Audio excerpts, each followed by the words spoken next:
अपनों से ठुकराए तथा परिवारों से निकाले गए बुजुर्गों को वर्षों से आश्रय दे रहे प्रेरणा वृद्धाश्रम में कुरुक्षेत्र की पुलिस अधीक्षक डॉक्टर अंशु सिंगला पहुंची।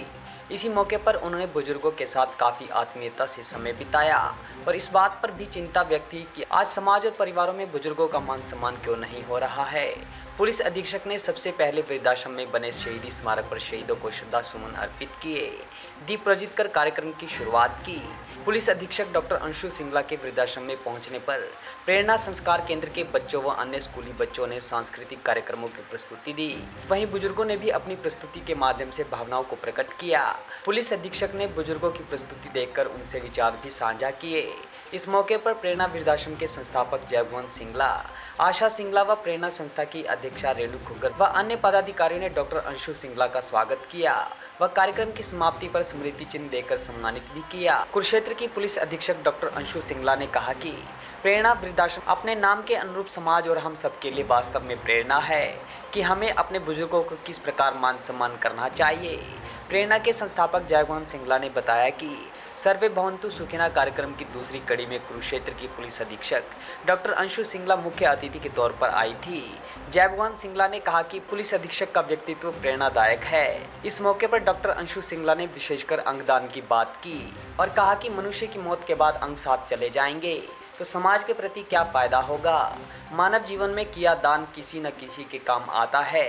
जयभवन सिंगला ने बताया कि पुलिस अधीक्षक ने इसी मौके पर पर्यावरण की भी बात की।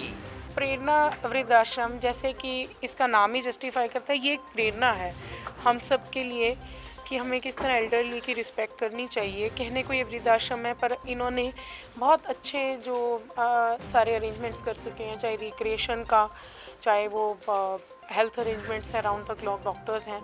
तो मैं आश्रम से जुड़े हुए सभी लोगों को बधाई भी देना चाहती हूँ।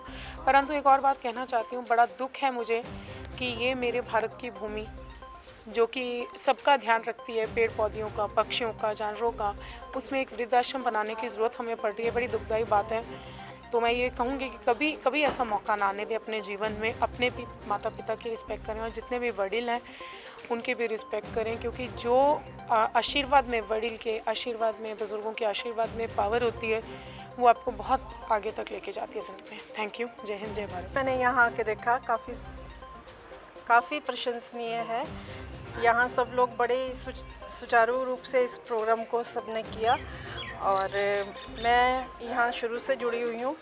ये 5 सितारा वृद्धाश्रम ही है और जो इसके लिए कहा जाता है इसमें कोई दो राय नहीं है।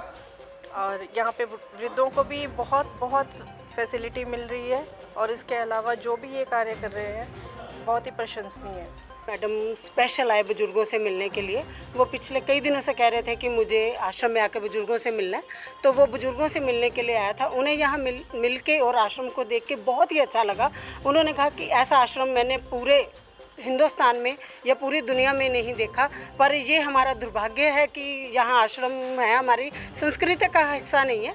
पर ये आश्रम नहीं होना चाहिए। हमें अपने बुजुर्गों का मान सम्मान घरों में रख के ही करना चाहिए। मैं प्रेरणा संस्था से शुरू से ही जुड़ा हूँ।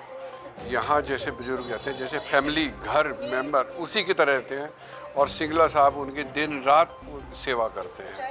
मतलब ऐसा आश्रम मैंने कभी सुना नहीं, देखा नहीं।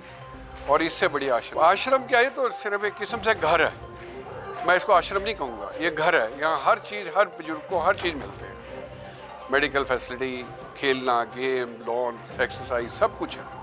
हर चीज़ यहाँ पे है जो एक आश्रम में, आश्रम क्या, घर, बस इसको आश्रम नहीं कहेंगे, घर कहेंगे। मैं डॉक्टर अमिता मित्तल, UIT संस्थान यूनिवर्सिटी कुरुक्षेत्र से NSS प्रोग्राम ऑफिसर हूँ अपने इंस्टीट्यूट की तरफ से। और मैं आज अपनी NSS की टीम को लेके मैं यहाँ से जुड़ी हुई हूँ कुछ टाइम से, बट मेरे स्टूडेंट्स आज फर्स्ट टाइम यहाँ पर आए हैं NSS के। तो सभी को यहाँ आके बहुत अच्छा लगा और बहुत ही प्रोत्साहन मिला और मोटिवेशन मिला। और ख़ास करके यूथ, हमारे BTech के स्टूडेंट्स हैं जो आज यहाँ आए हैं। और मैं बहुत ही गर्व के साथ और बहुत ही उमंग उत्साह में हूँ आज कि मैं अपने बच्चों को ये दृश्य दिखा पाई और इतना उन्होंने आके सीखा। और मैं उम्मीद करती हूँ स्टूडेंट से, बच्चों से, अपने यूथ से कि आगे यहाँ से लेके जाएंगे शिक्षा और अपने घर में जो उनके बुज़ुर्ग हैं इवन वो अपने वो माँ बाप को भी इस बात के लिए, क्योंकि वो तो नहीं आ पाए ना पेरेंट्स, तो अपने वो पेरेंट्स को भी बोलेंगे अगर उनके साथ कुछ व्यवहार उनके घर में वो देखेंगे कि हमारे दादा दादी नाना नानी कई बार हो जाती हैं कुछ बातें, तो ये बच्चे, मुझे अब उम्मीद है कि यहाँ आने के बाद अब घर जाके ज़रूर इनमें कोई बदलाव आएगा। और मैं यहाँ जब भी आती हूँ मुझे घर की तरह फील होता है।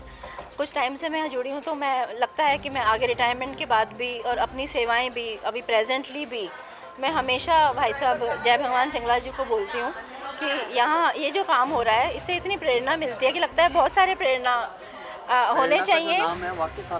प्रेरणा का बिल्कुल मैं ये कहूँगी, मुझे बहुत प्रेरणा मिलती है और मेरी टीम को भी बहुत प्रेरणा मिली आज पहली बार हमारे आश्रम में पुलिस अधीक्षक आए डॉक्टर अंशु सिंगला, वो पहली बार आई थी और उन्होंने जो हमारी पिक्चर बनी है प्रेरणा पे, वेब सीरीज़ बनी है 13 एपिसोड की, उसको प्रदर्शन हमने किया था, उसको देखने आई थी।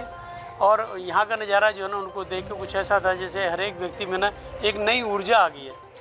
उनका जो व्यक्तित्व देखा हमने, जो उनकी बात सुनी, उससे बहुत सीखने को मिला। ख़ास तौर पर उन्होंने अंगदान की बात की कि ये अंग हमारे साथ चले जाएंगे, क्या फ़ायदा होगा, इनको अंग को दान करो, किसी का काम आएंगे। इसी तरह उन्होंने पर्यावरण की बात की। मैं खुद पर्यावरण प्रेमी हूँ। मैंने पिछले साल 108 रुद्राक्ष लगाने का संकल्प लिया था और 120 के करीब लगाए। अब नया संकल्प हमने 121 और पेड़ लगाने का लिया है, जिनमें नीम होंगे, पीपल होंगे और बड़का पेड़ होगा, त्रिवेणी जिसको कहते हैं। इस तरह से उनके सारे काम उनके कुछ ऐसे थे, ब्लड डोनेशन का, जिससे ना हमें भी कुछ सीखने को मिला, एक नई ऊर्जा मिली। और ऐसी पुलिस अधीक्षक मैंने पहले कभी नहीं देखी। वो ऐसे लग रहा था जैसे ना हमारे में से एक हैं। उनका बात करने का ढंग इतना अच्छा था कि हमें वो जैसे समझा रही थी ना, ऐसे जैसे बड़े बुजुर्ग हमें समझाते हैं। और वो बच्चा मान के वो हमें कहते थे कि आप बड़े हैं, मैं बच्ची हूँ, मैं तो सीखने आई हूँ यहाँ पे। तो आज हमें उनसे मिलके बहुत अच्छा लगा। और हमारे अध्यक्ष के तौर पर आई थी डॉक्टर उपासना मेहता, हमारे संस्था से वो शुरू से जुड़े हुए हैं। और भी डॉक्टर रामेंद्र आए थे, विद्या भारती संस्कृति शिक्षा संस्थान के डायरेक्टर, डॉक्टर हिम्मत सिंह सिन्हा, और हमारे 5 डॉक्टर। देखिए, ये वृद्धाश्रम जब तक कामयाब नहीं हो सकता जब तक डॉक्टर इसके साथ नहीं जुड़ेंगे। इस उम्र में जितने लोग आते हैं सारे बीमार होते हैं, नहीं तो आगे हो जाते हैं। तो हमारे डॉक्टर इतने अच्छे हैं ना, बिना किसी फीस के सबका इलाज करते हैं। Doctor Surendra Sharma, doctor Surendra Mehta, doctor Aman Agarwal और डॉक्टर विनोद शर्मा और डॉक्टर अनुपमा सैनी। मतलब ऐसा माहौल है यहाँ पे कि जैसे हमें पता नहीं लगता कौन बीमार हुआ, कब ठीक हुआ, किसने दवाई, किसने इलाज करवाया। तो ऐसा माहौल यहाँ पे था। आज मुझे बड़ी खुशी है कि हम उसमें आज लोगों को एक नया मैसेज देने में कामयाब हुए। खादी, खादी एक विश्वास, खादी एक विचार, खादी एक संस्कृति और खादी एक मुस्कान। खादी जो आजादी से पहले हमारे साथ थी और आज भी है। गांधी जी का सपना है खादी। प्रधानमंत्री मोदी जी के आत्मनिर्भर भारत का विशेष हिस्सा है खादी। तो आइए इसी सपने को साकार करने के लिए हम भी अपनाएं खादी, हमारी स्वदेशी खादी, हमारे देश में बनी हमारी अपनी खादी। इसलिए एक एहसास है खादी। हमारे जीवन में रंग बिरंगे रंग भरने आई है खादी। आपके अपने शहर कुरुक्षेत्र में गांव मिर्जापुर आपके लिए लेकर आया है खादी के बने एक से बढ़कर एक डिजाइन, कलर्स व सभी प्रकार के वस्त्र। इतना ही नहीं, खादी ग्रामोद्योग भारत के बहुत से प्रोडक्ट जो आपकी त्वचा व शरीर के लिए उपयोगी हैं, जो आपको दें एक प्राकृतिक सुंदरता का एहसास।